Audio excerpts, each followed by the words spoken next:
Hello दोस्तों, नमस्कार। आज की कहानी शुरू करते हैं। एक बार गांव के दो व्यक्तियों ने शहर जाकर पैसे कमाने का निर्णय लिया। शहर जाकर कुछ महीने इधर उधर छोटा मोटा काम कर दोनों ने कुछ पैसे जमा किए। फिर उन पैसों से अपना अपना व्यवसाय शुरू कर दिया। दोनों का व्यवसाय चल पड़ा। 2 साल में ही दोनों ने अच्छी खासी तरक्की कर ली। व्यवसाय को फलता फूलता देख पहले व्यक्ति ने सोचा कि अब तो मेरा काम चल पड़ा है, अब तो मैं तरक्की की सीढ़ियां चढ़ता चला जाऊंगा।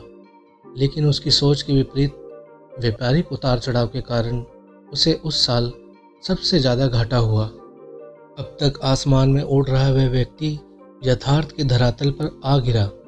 वह उन कारणों को तलाशने लगा जिनकी वजह से उसका व्यापार बाजार की मार नहीं सह पाया।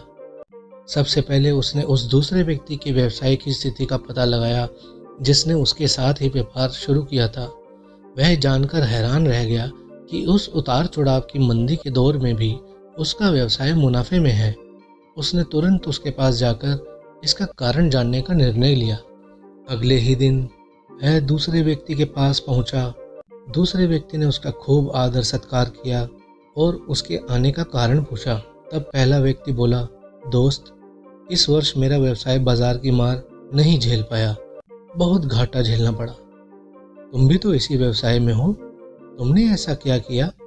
इस उतार चढ़ाव के दौर में भी तुमने मुनाफा कमाया।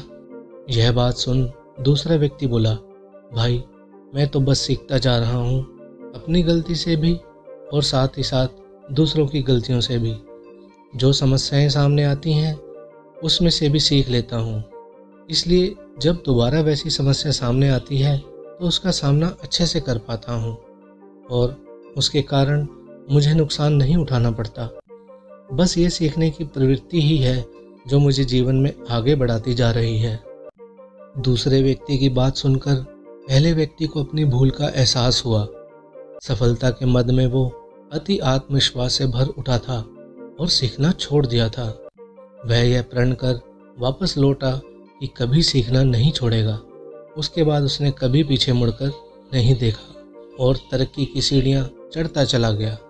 दोस्तों, जीवन में कामयाब होना है तो इसे पाठशाला मान हर पल सीखते रहिए। यहाँ नित्य नए परिवर्तन और नए विकास होते रहते हैं। यदि हम स्वयं को सर्वज्ञता समझने की भूल करेंगे तो जीवन की दौड़ में पिछड़ जाएंगे, क्योंकि इस दौड़ में जीतता वही है जो लगातार दौड़ता रहता है। जिसे ने दौड़ना छोड़ दिया उसकी हार निश्चित है। इसलिए सीखने की ललक खुद में बनाए रखें। फिर कोई बदलाव हो, कोई उतार चढ़ाव हो, आपको आगे बढ़ने से नहीं रोक सकता। धन्यवाद।